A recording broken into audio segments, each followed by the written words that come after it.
phase that life throws at you, life expects you to pass that phase.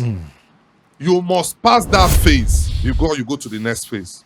If you don't pass that phase, you will remain there. At that stage, their minds are curious. And at that stage too, they are also looking for a leader to follow. So if you don't give them one, they will embrace one themselves. The point is, fathers need to be present. They need to be involved in the growing up of their children. For you to approach a woman who is doing very well, working in multinationals and all of those things, the guy also needs to package himself. For goodness sake, you can't expect your wife to go out there in the morning, make all the money, and you don't make an effort. Working hard sometimes is not enough. Working hard sometimes, rising up, saying you are doing your best, is not enough. You need to know how well to position yourself at every point in time. Marriage is about intentionality to be better than where we are coming from. There must be a deliberateness on the part of both wife and husband to say, we are coming into this not as perfect beings. Not as perfect beings, true. We are coming here that our coming together, our love will transcend to the point where we are naked before one another and not ashamed. It is what we read from platforms that makes us believe that what belongs to the woman is the woman's. What belongs to the man is ours. That's a wrong way of looking at marriage relationship. But Please, this warning, say that into the camera. It's a wrong way. If you start looking, when you start looking at marriage from the point of view that everything that belongs to you as a woman is yours and yours alone, and everything that belongs to the man is ours, it's a wrong way of looking at marriage. And if you look at it from that way, then you do not understand the purpose of marriage. Information overload. The role of fatherhood. What I mean fatherhood now, not just fathers being involved. We've talked so much about the place of fathers that are available. You quite agree with me that there are so many children raised now without father, with absentee father, single mothers. What's the role? What's the effect of that on these young guys? I believe that the effect of a young man that is growing up without the influence of a father cannot be overstated. The truth is, because of the supposed influence that a father is supposed to have in the life of the child. Not just being a provider, that you provide money for food and you give them shelter, you provide clothes and all of that, but the mere involvement of a father in the life of a young man as a role model. And that's why there is a huge cry for mentors, for coaches, for role models that people, especially the young ones, can look up to. And because of that gap, whether knowingly or unknowingly, yes, because of that gap, something else must fill that gap. The truth is, there is no vacuum anywhere. Something is always occupying. Something is always occupying something. So when there is a gap, the yearning in the heart of young people will be to experiment other things. Explore different ideas. Yes. And when social media that we've talked about present them with what looks like something they can model after, they jump to it, because at that stage their minds are curious. And at that stage too, they are also looking for a leader to follow. So if you don't give them one, they will embrace one themselves. If you don't give them one, they would embrace one themselves. So there's a need to point them in the right direction. So the fatherhood dimension in this case is you are providing a pattern for them to mirror. Now, if you don't give them that pattern, they will copy another pattern. So it's important that fathers know that their role as fathers is beyond provision. It's about modeling the next generation of men that will subsequently become fathers. Values. Yes, because you need to instill those. See, it does not matter the status of your father. It doesn't matter whether he's rich or poor. The point is, fathers need to be present. They need to be involved in the growing up of their children. Or else these children will grow up not really knowing what it means to be a father. The excuse a lot of men have given is, but I work so hard.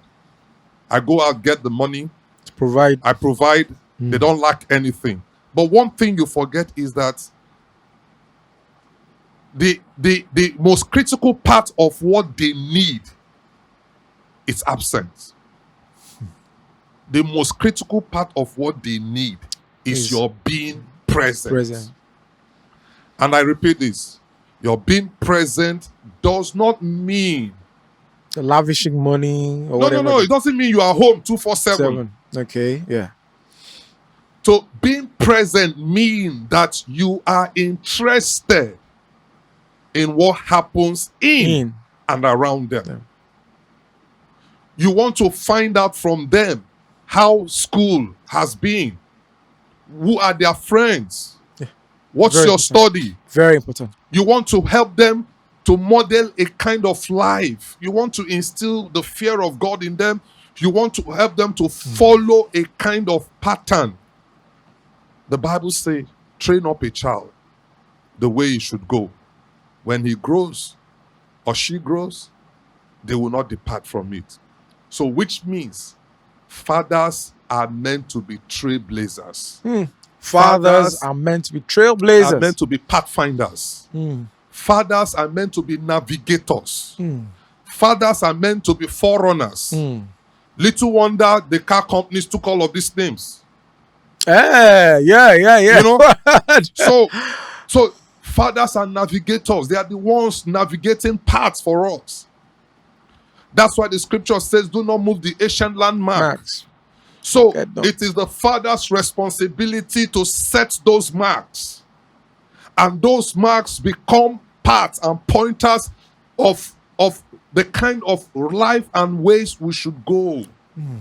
But when fathers are absent, the fathers themselves are found wanting. Because there are fathers that we've seen cases where people are submitted to fathers, not necessarily biological fathers, but fathers in one, and the same man that you are submitting to is the one that is the viper, the lion that is trying to... Like I said about the young man carrying the load, stop looking at the top. That man that has become a supposedly father, look at his roots. Where is he also coming from? You cannot give what you don't have. You cannot give what you don't have. Let that sink in. So if you're a father out there and you seem to have come from a family that appears to have damaged, your dignity and created an image that is not you, if you are not careful, if you are not healed from that kind of upbringing, you will pass the same to the younger In your generations. And except that circle is broken, it will continue. Pattern becomes a pattern, a loop because you've created a pattern. pattern. So someone needs to, and that's why we are doing this, to say the fact that your father was like this, You don't have to be you that don't way. have to be that way. You have the chance, the choice to redirect your own path in a way that will do three things for you. And I keep telling people, your purpose in life must be able to do these three things. Serve God, serve humanity, Serve God, serve humanity. and at the end of the day, it will benefit you. Serve God, serve humanity. Then it will serve you because a pipe that supplies water never runs dry. Of course, can never run dry. 100. So that's it. So even the fathers themselves must have come in from a broken and damaged System. So if that's where they are coming from, then it becomes a challenge for you to see something better. Except that child decide from some form of providence that God intervenes and said, okay, I don't want to be like I'm this. good. Look at Father Abraham. For God to build a nation out of Abraham, he has to separate him From his his family kindred. of idol worshippers and all of that. Even rebranded him a new name. So there is a place of grace. So there's a place. Of grace. There is Okay. always a place of grace. Beyond the places we're coming from, there is a place for grace that sets you apart. God just decides to smile on you, to say yes, irrespective of your background. If you have acknowledged me, I will make a difference. And that's why, look, If you acknowledge me, I will make a difference. see, it does not matter. And this is not being religious. I keep telling people, it does not matter how successful you are. If you fail in fulfilling purpose for your life, you have failed. If you fail in fulfilling purpose for your life, you have failed. And how do you know what's your purpose? It's written in the scripture. That question is important though. How do you know what your purpose? How do I know what for a teenager or a young man watching right now, a woman, how do they identify their purpose? Let's talk about it. Yes, because sometimes people find it difficult. And this is the example that I give to people. Most times we buy our devices, phone, laptops, and all of that. The question is, how many of us have really taken time to read the manual? The maker's instruction. God bless you. For every life on planet Earth, God is your maker. And their instructions. And his instruction is embedded in the Holy Word, in the Holy Scriptures. 100, I agree. So if you want to know about your life purpose, ask the maker. I keep telling people, it's simple. Ask the maker. And some people say, if anytime I carry Bible to read like this, before I read 2 lines, I go down sleep. You don't need to read all the Bible because eternity is written in the heart of men. So while you are asking your maker, God has put certain passion inside of you that is evidence of his call. Lex, what you are doing, this is what God has created you to do. You've done music, you've done movie production, you've done so many things. But what you are currently doing, everything you did in the past, they are never waste. They are part of your pointer to what brings God satisfaction. And here you are, doing what you have always been made, created to do. Ever before your parents came together to say, we want to even marry, And even before you came, God already know that you will do this. 100. I agree. And so, what is your passion, young people? What is that thing? What is your passion, young people? Yeah, Please, what's your let's passion? nail those pointers on the head What's so that your they can passion? let it ring in. Now, we talked about being angry, being restless. And I said that it's a pointer of what your purpose is.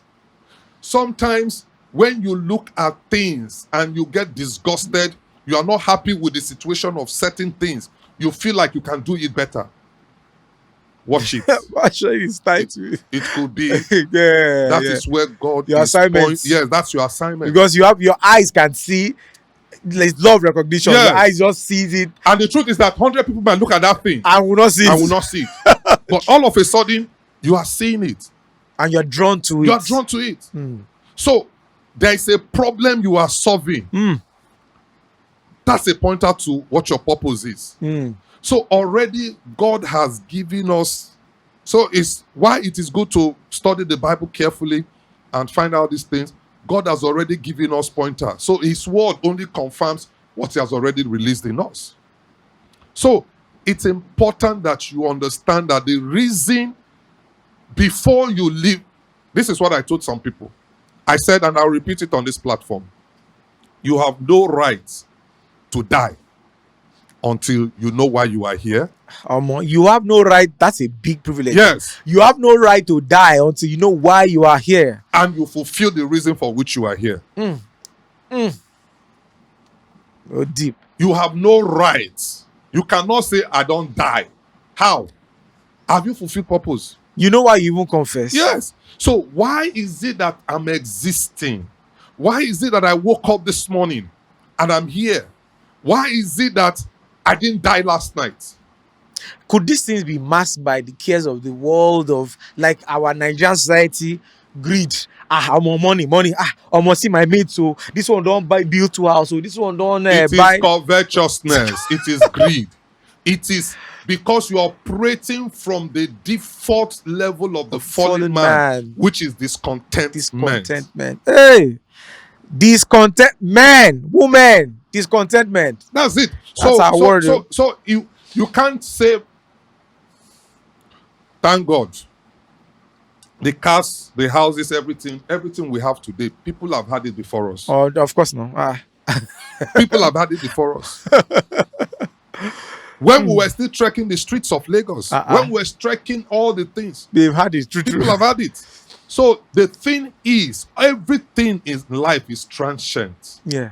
But there is something that is not transient, is the work that you have done. The work you have done. Talking about work, a young person, maybe 25 years old, is not satisfied. He's trying to do everything to become the best video director or the best music producer or the best artist. Using music, are you a chairman in music now? Yeah, the music business. I'm sure you come across a lot of young people who are grinding and Baba, my song is on Audio Mac, or this song is not just blowing, and they feel like a total failure. That life isn't going out as they planned. What would you say to such young men? Okay, I'll still use myself an example, and that's why I like this platform, because it's a practical platform. I've been in the music business now, within the creative space, for over 25 years now. Yeah. And it has not always been like this. I experienced those moments. Frustrating moments. Yes, I experienced those moments. I actually had a young man, he was here last week, and he was like... So I took my first job. At that time, good result from the university. I was hoping that I would get then a graduate. If you're a graduate, you're mathematics. Yeah, you're mathematics. I remember that. Then you come out. So then you get a job, whether in the bank. Mostly it was in the bank. Then we're all hoping to get a job in the bank, and all of that. And the average pay back then was 100K for first entrance and all of that. And a couple of my friends uh, got into the bank, and I did all the interviews. I waka Victoria Island tired. I read all the Guardian newspaper and Punch newspaper tired. I wrote all the applications. I did everything. It was really, really frustrating. Then it came this particular day that I was walking around Anthony Village, and I saw a small signboard saying vacancy, vacancy. And when I don't see that small signboard now, I just concluded that nothing will come about. I needed a job. I needed a job, and I needed to get doing something. You can't just leave school and Be roaming. so I went into the office. Long story short, I got the job. While my friends were earning 80,000, 100,000 back then, they told me what they can pay me was 15,000 naira. Do you know I almost said 15,000 naira? Yes. So you're in the spirit. I don't know. I'm so sorry. Today you are just I rolling don't, today, the prophetic. you know. So 15,000 naira. I looked at it, I said, I better take it. In my mind, I didn't know that it was destiny that was rearranging my footsteps and all of that. God was just orchestrating things in such a way that I didn't even know. I was just a pawn. God was just the puppet master. I was just the puppet, and God was doing this. So I took the job and I stepped into the environment. I said, God, with all this university degree, so now here person. No, it's just the beginning. But I took the job because I wanted to start living home. I didn't want to be staying at home and all of that. I wanted to make sure that I was living home and all. So, but I knew in my heart that 15,000 naira would not take me anywhere. So there's a pressure to look for other means to make up. So what did I do? And I'm putting this on record. What did I do? I pleaded with my boss back then to say that can he give me the opportunity to be sleeping in one corner of the office. Wow. In the office? Yes. So when the office closes, I became a security man. To save on transport. Yes, to save on transport. So I become a security man. So I gathered cartons and all of those things. I spread them on the floor. And that became my home. Wow. It was right there. I went back to school. I reached out to my mom, and I said, I want to do my MBA. But all I just need is that just look for money, buy the form for me. The rest I will save towards it and all of that. The rest is history. I was able to get my MBA in that situation. In that situation? Yes. Folding cartons and... Yes. Wow. Today, the rest is story. It's history. The journey of a man. So what am I saying is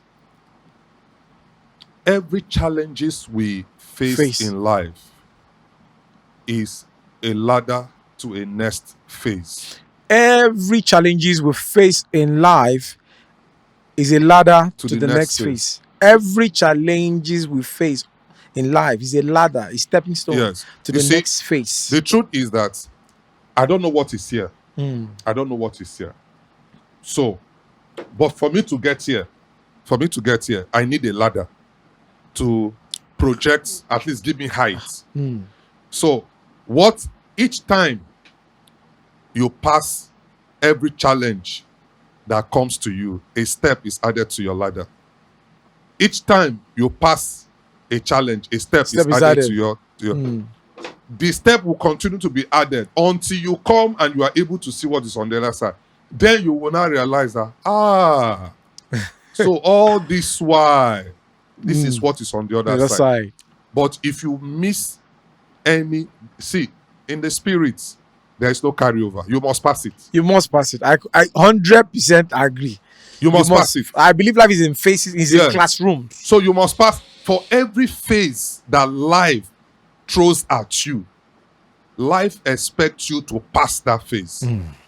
You must pass that phase before you go to the next phase. If you don't pass that phase, you will remain there. And that's why you see two gentlemen start a journey at the same time. It is important for you to know that your paths are different. There is no competition. However, diligence is required. Patience Is is required. required. Hard work is required. Contentment. Contentment does not mean that Comfort zone. Oh. yes, it's not a comfort zone. Contentment means that I am hopeful that if I do my best, tomorrow will be better. Yeah. So contentment is not that, there is no more aspiration. There is no more aspiring to be better. No. Contentment is telling you that while I'm aspiring to be better, there is no greed. There is no covetousness. There is no greed. There is no covetousness. Yes. So that's it. So for such young men, they should understand that everything, all the failures, all the disappointment, all the fact that they were not able to meet up at the time they are supposed to meet, put together, they are all raw materials in shaping whom you will finally become. For a young person out there who, maybe a 19, 20, 21-year-old fellow out there who believes, he by looking at by today's social media standard, after all, so person, I don't want to mention his name, has bought a house, has this and that and that. Measuring success, how should they define success from your own point of view right now? You see, Financial success. yes. How should they define it? Thank God I said something about you before we started this podcast. Yeah. And this is what I said. I'll repeat it for the audience to understand. The world, this world we are in, Yeah. this world, the system, everything that we are in, the people we see, both our families and friends, our associates, those who love us and those who do not love us, they celebrate success. But do you know what? At the end of the day, what God rewards is purpose. What God rewards is purpose. Is purpose. So buying of cars and buying of houses does not translate to financial wealth. Buying of, according to my chairman, buying of houses and cars does not It does equal to financial success. Because you could Baba, have bought please. you could have bought all of those things with debt. Oh yeah. Oh yeah. Oh yeah. Oh yeah. Yeah. You're right. You could have bought those things on loans.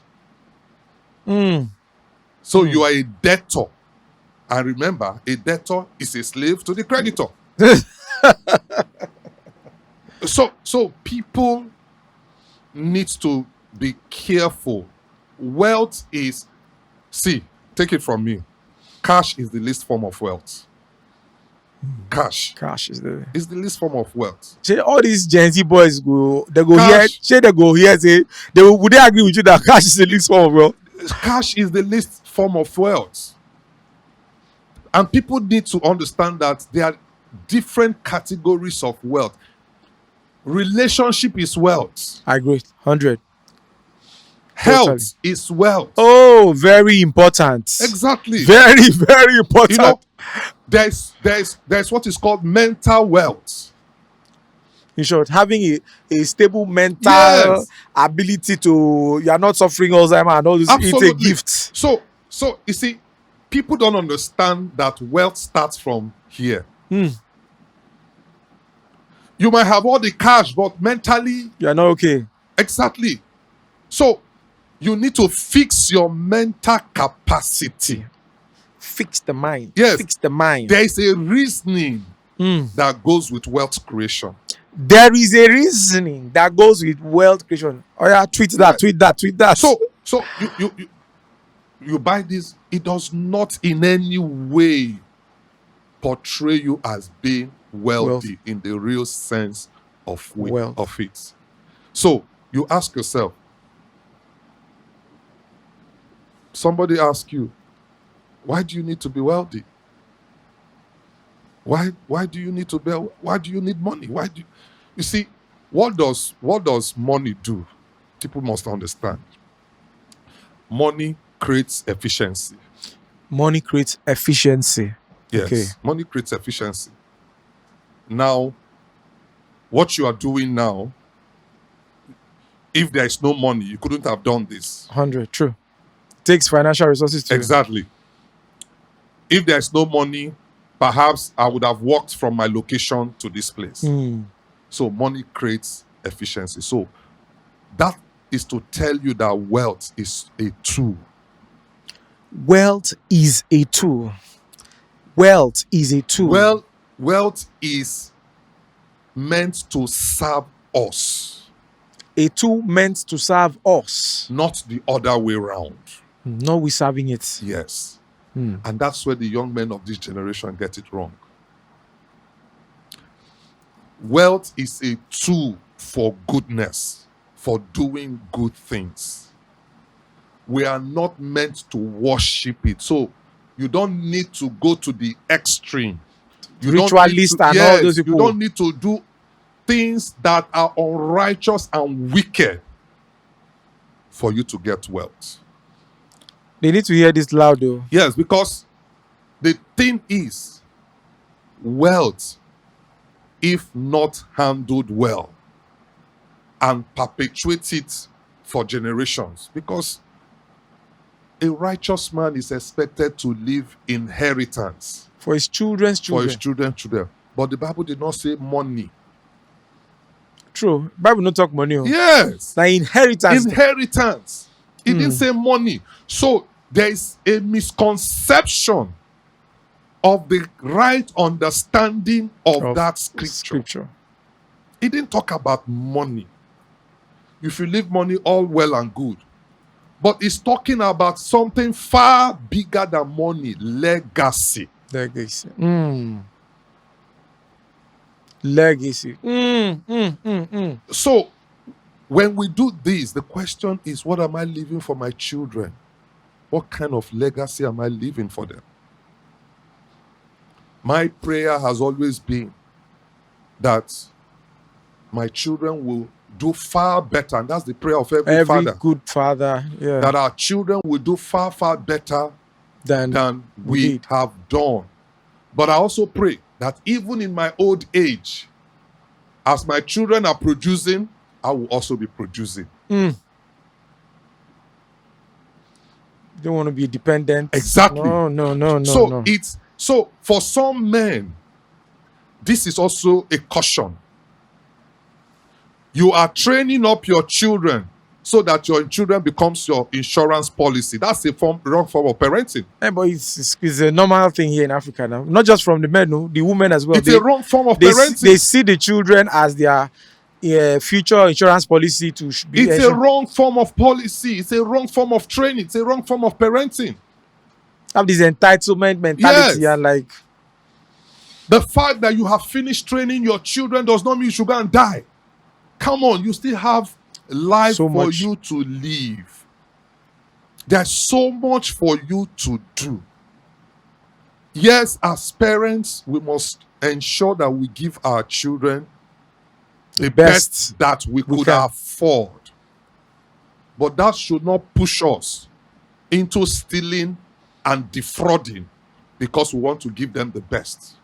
I mean, you saw the governor now who spent about is it 40? How many $1 million? You know, on the guy from former so the children. so we must ensure that while it's our responsibility And we must work at it. We must work at it as parents, as a father, to make sure that we provide for our family. We must not allow the pressure of the environment we find ourselves. Take, for example, your salary is X amount. Why must you put your children in schools that you can afford? Why must you live in apartments you can afford? What if the partner, for instance, because some of these pressures from on the men would come from partner, which even leads me to the other question. Like in the world of dating, as young men, most ladies now, they have their money, they are doing well, cars. They are, in short, when you have conversation with fellow men and even younger men, a lot of men don't feel they don't have the balls to even walk up to these girls and even have conversations with them. Some don't even know how to even engage such ladies because they are making their money. So how should such a young man or man position himself right now in today's world where the girls in it's okay, come to church, they are come and marry brother, you are almost 40, you have not married, blah blah blah blah. Okay, the brother is in church and there are so many sisters that are spinsters, sisters that working multinationals, they are making fat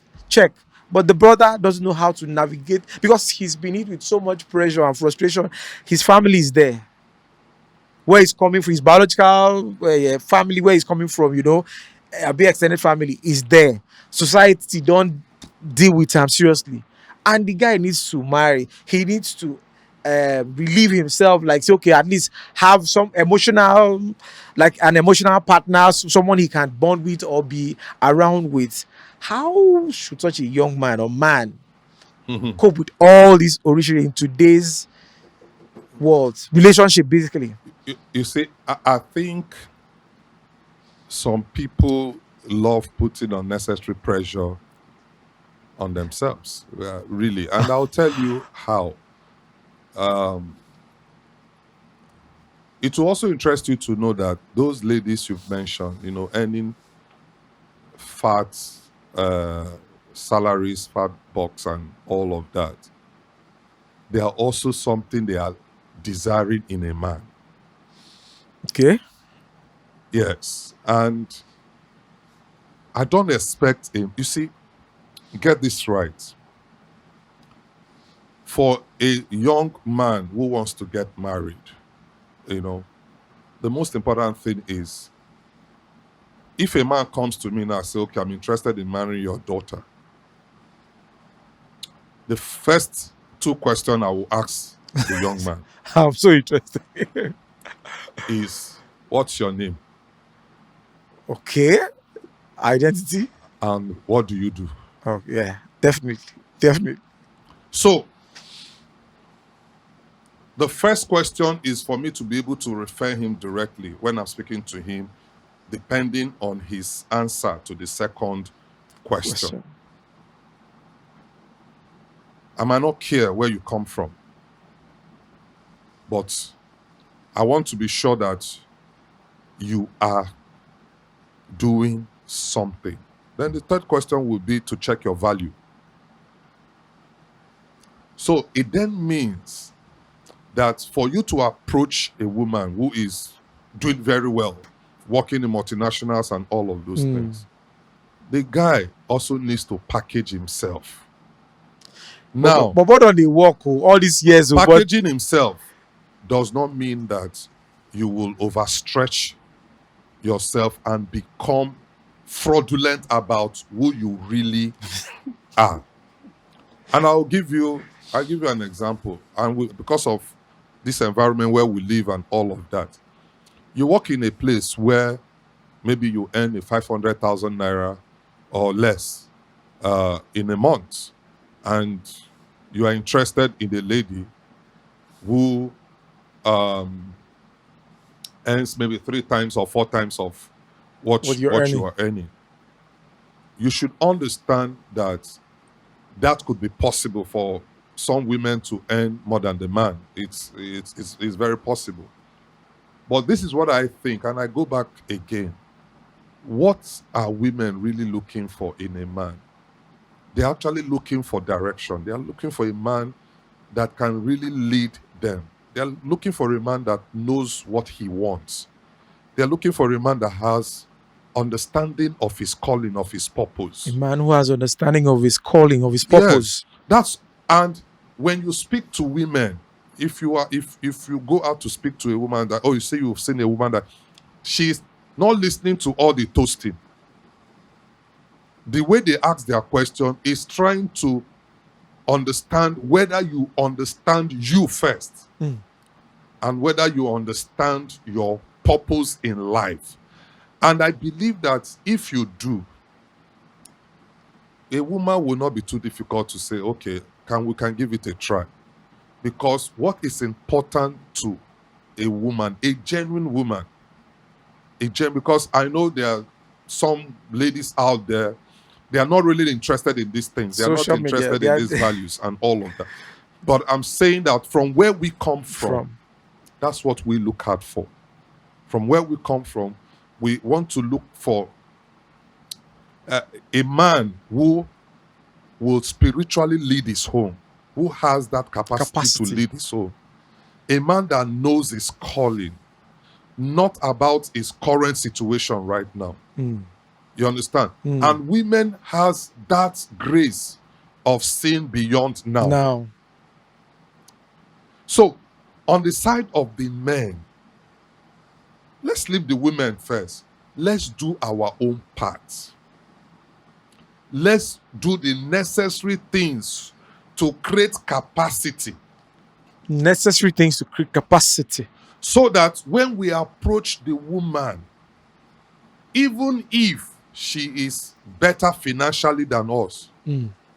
because you are in that marriage not because of that resources, you are in there so that the two of you can co-share your vision, and with the two of you you can build a home that will stand the test Of of time. So I'm speaking to our men first. Working hard sometimes is not enough. Working hard sometimes, rising up saying you are doing your best, is not enough. You need to know how well to position yourself at every point in time. And where you need help, seek help. Because sometimes the route you are trying to follow, some older men with wisdom have also gone through that way. Mm. So learn to seek help, genuine help from genuine people when you need that help. For men who are fortunate, because I think it's a blessing, scripture says, he that findeth a wife findeth a good thing and obtains favor from God. So if you are fortunate enough to have a lady who is you probably didn't start that way, you probably were making more money, and for some reason she got a better employment, or deal works out, or business works out, and she's earning money. How do our men manage such women? It's all encompassing relationship. Then, okay, let's say he has gone beyond that, he's been able to reach out and define his own manliness and purpose, and he wants to, and for some reason his wife is, I know of pastors who had their wives, when they were growing their ministry, their wives were major financial pillar to helping things work out. So what would you advise, how would you advise our young men out there that are in coping with, not, is it coping, is that the right word, like how do they better manage their ego in such relationships? You see, a man, there are two ways. There are two ways. And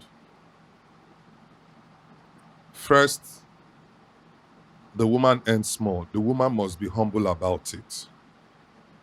The woman must be humble about If she's it. thought to be humble anyway. No, the woman must be humble about it. But most times, women react to what they see from their man. Yes. What you put in is what you Yeah. get. So it's garbage in, Garbage out. garbage out.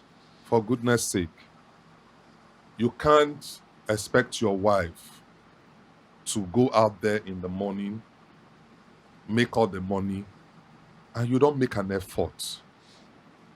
So first and foremost, it is wrong for the woman to be working and the man to be jobless. So that one is a no No. And so realities of life, conditions can throw the man into that in that Yes. direction. Fine. And there have been situations like that. And I'll tell you, see, for every human being, there is a season of challenges and difficulties, which you call the wilderness Experience. Yeah. We all go through that experience. But why in that experience? What are you doing? What are you Yes. bringing to the table as Yes, well? it's not about the quantum. It's about the effort you are making. Supporting with the Yes. kids. Take, for example, yes, you are out of job, or maybe business turned out somehow, and you are still trying to get your feet together. So somehow you are home. Come on. The woman has prepared everything for the weekend and maybe made everything available. You don't expect the woman to come back and start looking for food for the To children. cook. Yeah, exactly. Yeah, it's stressful. It's too You much. don't expect the woman to be the one to start taking the kids to school. You don't. She's doing a lot already. Yes, she's doing a lot already. So that's why I said marriage is supposed to be a platform for shared vision. Understanding that, okay, things are not too rosy for you now. So what can I do to support my woman so that things can be a lot easier? Sorry, I just remember something. There are even cases on social media. A particular lady who sell a vendor online. The husband, I don't know what happened. He quit. I don't know if he quit or he was laid off. For some reason, he started joining this partner to sell. Is it clothes or something? Exactly. She started, before you know it, he became like the manager, Exactly. because she's the face that people know. But he was doing all the administration, Behind the management scene. behind the scene. Exactly. So it's about you understanding your role. But we'll have problem with that as African men, no? No, it's not an African problem. No. Because No. he pride much. It's not an African problem. The reason I say it's not an African problem, it's a problem of the fallen man. And I think we must have this. It's a problem of the fallen man. Because you need to understand the concept of marriage in itself. You need to understand the concept of marriage. And that's why it says two shall become one. So it's a union. Emphasis on that union. It's a union, much more than partnership. So, and it is usually not a bed of roses. Because in between those roses, sometimes there could be thorns. And when those thorns happen, maybe one partner is out of job or something like, let it say, okay, it's the man that is out of the job. The truth of the matter is it does not diminish your role as the head of the house. If your wife does not want it to, because there are some wives that are, Baba, I don't see you. Yes. They would want to make that the children feel like they are the one that is in charge. Their father is Kiniko. It then means there have been issues before. It then means there have been issues before, even before the issue of the loss of job or loss of business happened. I think it's usually stems from background, like maybe where she's coming from. She probably saw her father act in a particular way or the mother act in a particular way, and she has always had it in mind that no, once man day like this is what it means. So once situation can they go left like that, she doesn't have, because you can't give what you don't have, just like you said. You understand? She's never probably experienced or had a mother who was covering up for the father. Just like, to say, okay, daddy did this. Daddy, even though she quickly used her money to pay for that school, something, or school fees or whatever money they said they should pay in school, she's making the children feel that, look, your daddy has paid for. That's a fantastic woman. Exactly. So you find out that there is still a lack of proper understanding of what that union is. Whose job is it to educate people on these things? The couples. I mean, is it just marriage counseling in church? If it's marriage counseling in church, how well do they really do? Or because one of the things on the Valve we're trying to do is we're trying to create a culture where people can feel free to seek help beyond their spiritual leaders. You see, that's why we still go back to the issue I raised. marrying correctly. True. That's important. I will tell you now, can all men be open enough to let their spouse know what's in their bank account? Ask you man first, bros. Ask you man. I know my wife's own. Ask you man first. I know, Baba, from the intro, the way you talked about your wife, You know- already I don't say yes. Yes, I know I own. And my wife has all my passwords. That's how it's that's in an ideal world, Baba. She has all. When You- I mean all, You my must, bank, you she has must, all. you are living in an ideal world. No, it's not. You see, that's what I say. Making When wife go they hide the phone, No, say, may the it- husband not see a last word. it's not in an ideal world. Marriage is about intentionality to be better than where we are coming from.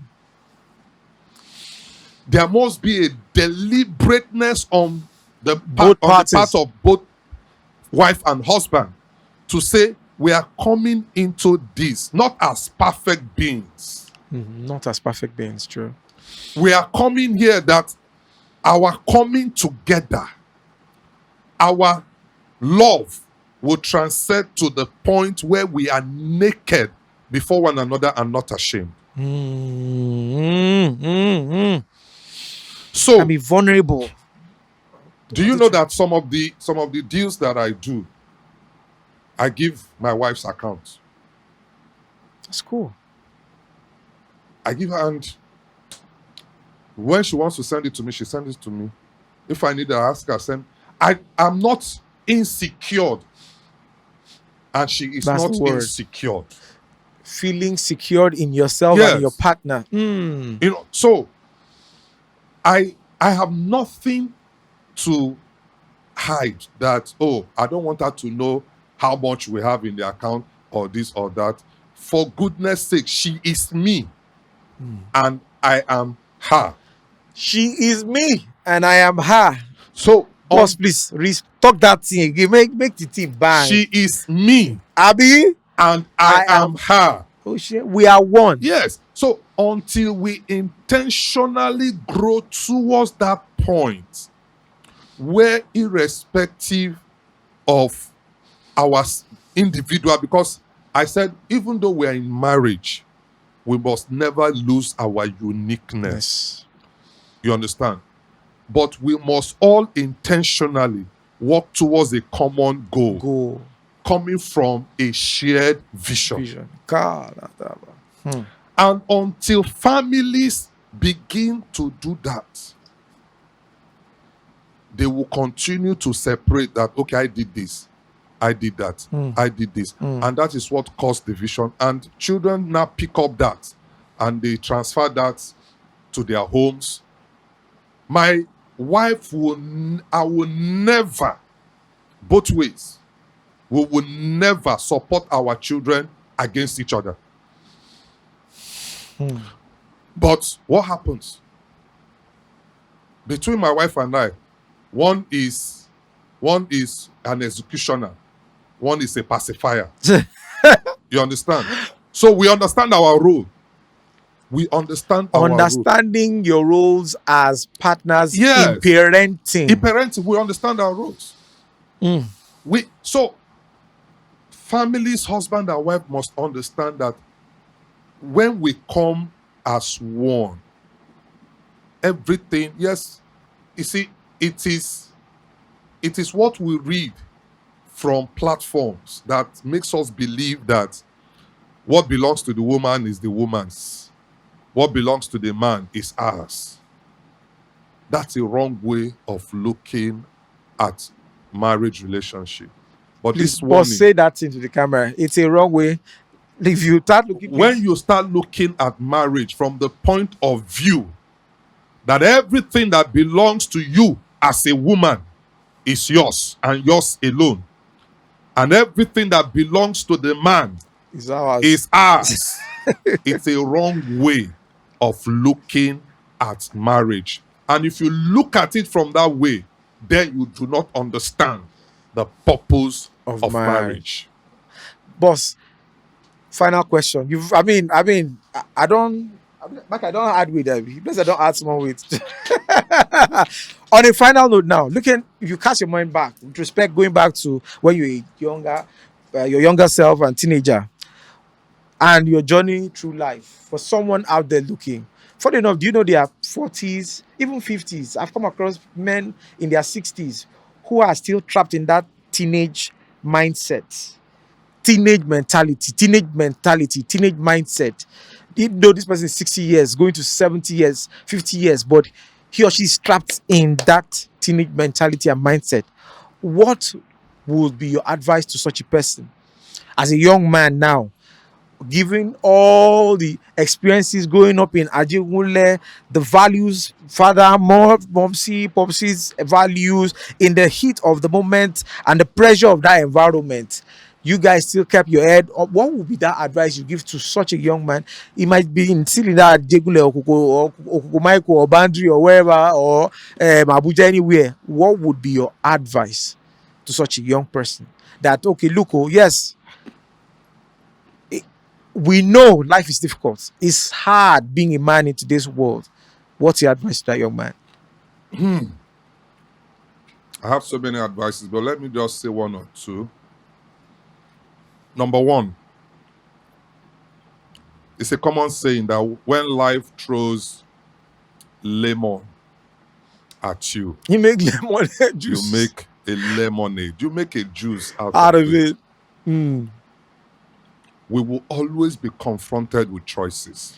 We will always be confronted with choices. That is how life has been designed.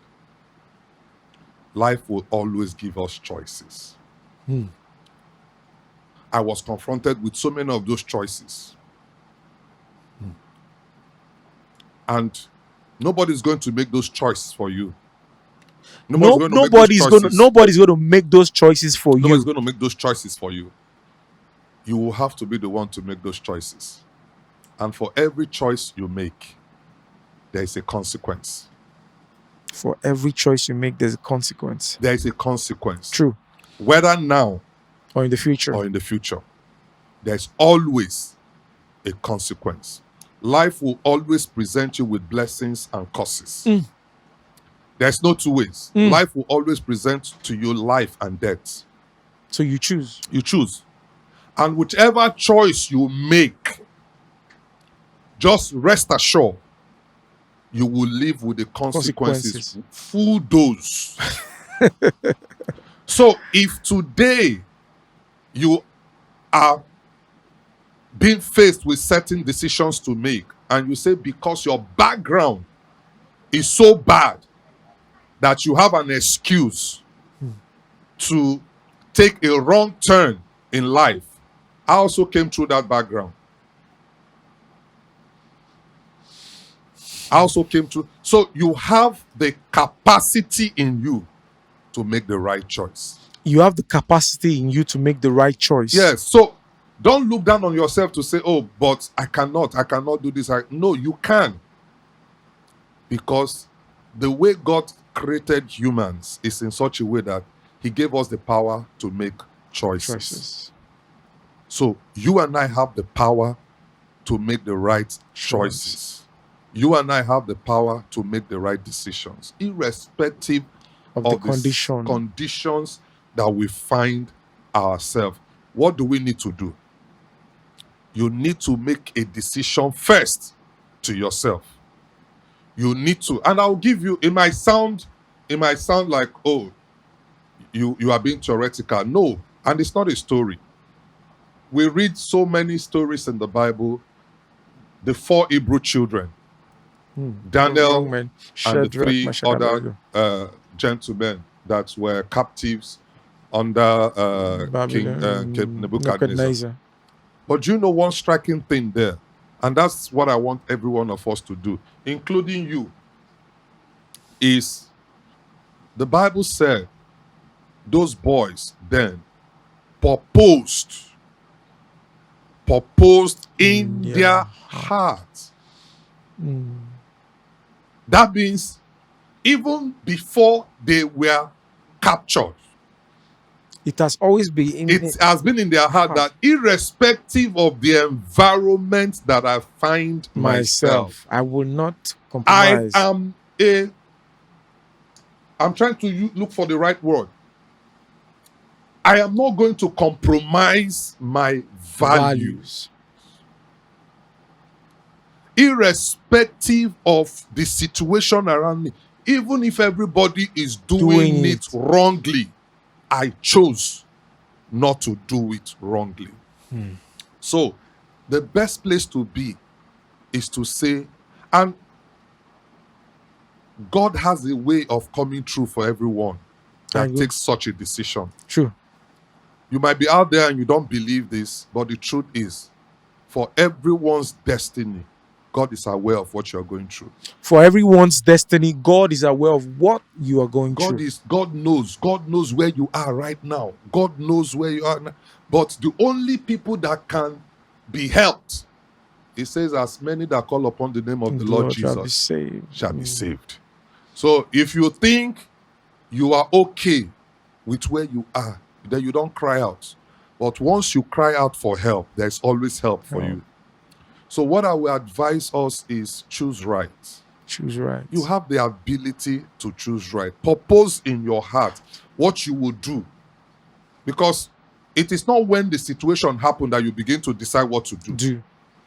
Those guys made up their minds. And why I lived in those environments, I made up my mind. See, I told myself, I said, if all these guys were there and no go school, me, I could go school. Wow. Oh, I made it loud and clear to everybody. I made it loud. In short, it became a national anthem. I said, yes, we are going to school. Our Shokoto now, with all the windows in the Shokoto. With badge, use badge. Exactly. I said, it doesn't matter. I said, I must go to school. And today, I thank God that God gave me the courage. So the other thing is, yes, you know you want to get out of the situation you found yourself, but you lack the courage to do so. I'm speaking life to you this morning or this afternoon, that you will find the right kind of courage amen, to take that step, to begin to make the change that you require to make. Because sometimes I acknowledge the fact that it can really, really, really be tough. Yeah. Yes, it can. But that's not your final bus stop. That's not your final bus stop. That is not your final bus stop. Yes, that's not your final bus stop. If you decide that I want to be a changed person, then begin from your mind. Because when you begin to work on the transformation and the renewal of your mind, it will affect every other thing about you. Because as a man thinks, so is he. As a man thinks, so he is. So everything we have said in a nutshell begins and ends with your mind. Exactly. Doctor, my chairman, Twali, Babagba in the building. This building is too big, but I fix myself. Inside one corner. Inside one corner. See, big, very big building. I just fix myself in one corner. Boss, I'm really grateful. I say, Twali, sir. Twali, sir. My pleasure. Thank you very much. Thank you very much for taking our time. Guys, Dr. Chinedu, like I said, he's a legendary person. And his details are going to be on the screen. And Purple Blue Music Business Academy, he runs an academy for those who are, you can sit down, sir. For those who are interested in the music business, you want to learn, know about the music business, how things operate, whether as a record label, as an artist, as an artist manager, an entrepreneur, any form of enterprise around the music business, he does that. He's also a legal practitioner, if I remember clearly, and a senior person in the entertainment business. So his details are on the screen.